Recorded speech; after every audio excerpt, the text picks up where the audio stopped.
Hello and welcome back to our study of Peninei Halacha, the teachings of Rav Eliezer Melamed. We are in our last week of our sessions dealing with Hilchot Pesach, so we have to maximize our efficiency, as it were, and perhaps give the most meaningful halachas, I think, as we are in the final week of preparation as we get ready for Pesach Haba Aleinu L'Tova.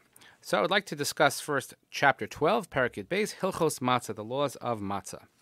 The Rav says, Mitzvah min haTorah le'echol matzah b'leil tesvav b'Nisan. So one of the positive commandments, we had mentioned a while back that there are several positive Torah commandments involved with the holiday of Pesach.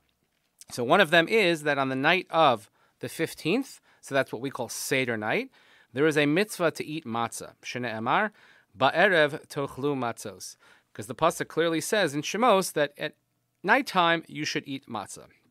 Va'af shene Emar shiv'as yomim matzos tochelu. And even though that it says, also in that chapter, that 7 days you should eat matzah, lamdu chachamim al pi hakololim she'atorah nidreshes behem, using the various hermeneutic rules by which one can expound the words of the Torah in rabbinic fashion, she'ein kavanas haTorah litzavos lechol matzos b'chol shivas yamim. The Torah does not mean, in terms of a commandment, that one has to eat matzah for 7 days, what we would say is 8 days, the entire duration of the Chag. Ela hakavana shezeu hamachal ha'ikari she'ochlim b'Pesach b'makom halechem. The intention, rather, is that this is the main food that we eat on Pesach instead of bread. But if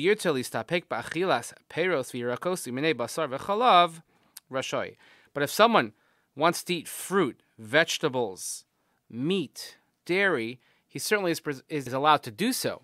We'll see this as we go on, but just simply stated, there is a commandment that one must eat matzah. No matter what, you have to eat matzah on the night of the Seder. And for us, that's 2 nights of the Seder. The rest of Pesach, though, if someone does not want to eat matzah for whatever reason, matzah is not the easiest food to digest. It's not everyone's favorite food, although I'm sure you've all had this experience that when you sit down at the Seder and everybody's crunching around on the matzah and like, oh, it's so good this year. Yeah, it's the same matzah you had last year. It might actually be the matzah from last year. I don't know. But the freshness of the newness of it is what gets people very excited. That's a requirement at the night of the Seder. The rest of Pesach, though, if a person does not particularly enjoy matzah or doesn't want to eat matzah, everybody now is on a non-gluten, non-bread, non-anything diet, then you could suffice on eating other things. So bepashtus mashma she'ochel matzos b'chol shivas yimei Pesach eino mekayem mikach mitzvah. The simple explanation would seem to be, and the understanding, that if you eat matzah the rest of Pesach, not on the Seder nights, you're not actually fulfilling a mitzvah. And the Gemara in Pesachim says that eating matzah on the other days, of the remaining days of Pesach, is what's called a reshus, which would be, meaning it's not a mitzvah fulfillment, you have an option to do so. Ulam harbe migdoli Yisrael kasu. However, that's a very simple explanation, but most poskim, most of the great sages of Israel have written, she'amnam chovas achilas matzah hi rak b'leil haseder, v'lachein rak al achilas matzah sheb'leil haseder, tiknu chachamim levarech al achilas matzah. That the way we indicate that the first night is a mitzvah to eat matzah is because when we eat matzah, we don't just make hamotzi lechem min haaretz, we have what's called a birchas hamitzvah, a special blessing on this mitzvah of eating matzah, which is al achilas matzah. Aval, b'shar yemei hapesach, av she'en chova, mikol makam ha'ochel matzah mekayim mitzvah. However, the other days of Pesach, even though, as we mentioned, it's not an obligation to eat matzah, but when one does eat matzah, then you are also fulfilling a mitzvah. So this is an interesting category. It's what we call a mitzvah chiyuvis versus a mitzvah kiyumis. When we discuss this in yeshiva to a great deal and lots of conversation and back and forth on this. So a chiyuvis is where I have to do the mitzvah regardless. So the night of Pesach, it's a mitzvah chiyuvis. I must eat matzah. Kiyumis is I don't have to fulfill this mitzvah. I don't have an obligation to do so, but if I do perform it for whatever reason, I will get a certain level of fulfillment, and a mitzvah goes on your account, so to speak.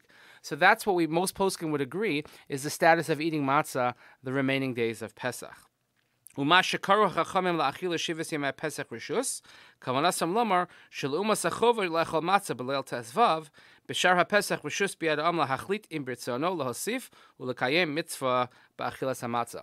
And when the language of the Gemara says that the other days of Pesach it's a rishus, it's an option, meaning a person has the option to decide if he wants to fulfill the mitzvah of eating matzah further.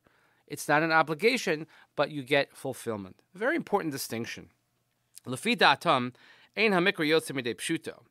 But according to this, the mitzvah of eating matzah and the way it's expressed in the verse doesn't necessarily make sense. Shne'emar shivas yamim matzos tochelu. Because the pasuk says, 7 days you shall eat matzah. V'chein kasvo ha'evan Ezra v'chizkuni. He quotes the Middle Age commentaries from the Middle Ages, Evan Ezra and the Chizkuni, v'chein mashma divrei Herash, and also Rabbeinu Asher, v'chein Noach HaGra, and also the Vilna Gaon. Amnam gam l'datam ha-mitzvah hi ba'achilik hazayis b'chol seuda v'ochel yoser ein biyado tosefes mitzvah. And many of these, and particularly it's known in the Shita of the Vilna Gaon, that they would eat matzah for the entirety of Pesach and see it as a fulfillment each time. As a matter of fact, the Vilna Gaon writes in a sefer of his Talmidim that they put together his customs, something called Matzah Rav, that he used to have a special sort of shalosh shudas on the last day of Pesach as sort of a goodbye party for the matzah, because the matzah was beloved and it was a mitzvah that was fulfilled each time one eats it, regardless of the day of Pesach. Again, the obligation on the first night one has to, but the rest of the days where it's sort of optional and you would fulfill it, therefore he would make sure to eat matzah every day and have a special party and tefillah and prayer that would go along with it. Nowadays, we have all different types of matzahs. We could get into a lengthy discussion about shmura matzah versus non-shmura matzah, machine shmura matzah versus hand shmura matzah, thick matzah versus thin matzah, all types of particulars that people have when coming to matzah, but generally speaking, all the matzahs that we have are kosher lePesach. The only exception to this I would add is egg matzah. Egg matzah is something called matzah ashira. That's something that we do not eat on Pesach. The only exception, as of course, the Holy Manischewitz box will read, it's only for the aged or infirmed. If a person really has trouble digesting and cannot eat anything else, and you have to ask rabbinic guidance on this, but generally speaking, we do not eat egg matzah.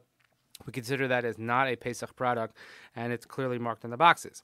But regular matzah, however you eat it, with butter, with cream cheese, matzah brai with sugar, matzah brai with cinnamon, or however the different opinions of how to eat it, we should certainly enjoy our ability to fulfill this wonderful mitzvah at the night of the Seder, for us here in the diaspora for both nights of the Seder, and for the rest of Pesach. Just know that every time you take a bite of matzah, you're actually fulfilling a mitzvah. So that's not a bad way to go into Yontif. And I hope that when we get ready for the Siddharim and we find 3 whole perfect matzahs, that we will be able to appreciate this mitzvah that we have not had in a year's time, and we will understand the beauty of its import and the fulfillment that we will get on the night of Pesach, but also all the remaining days of Pesach. So I hope you'll continue listening for the rest of the week as we conclude our section on the laws of Pesach as we get closer and closer to the Chag. Wishing each and every one of you a great day, great week ahead, and I will see you here next time.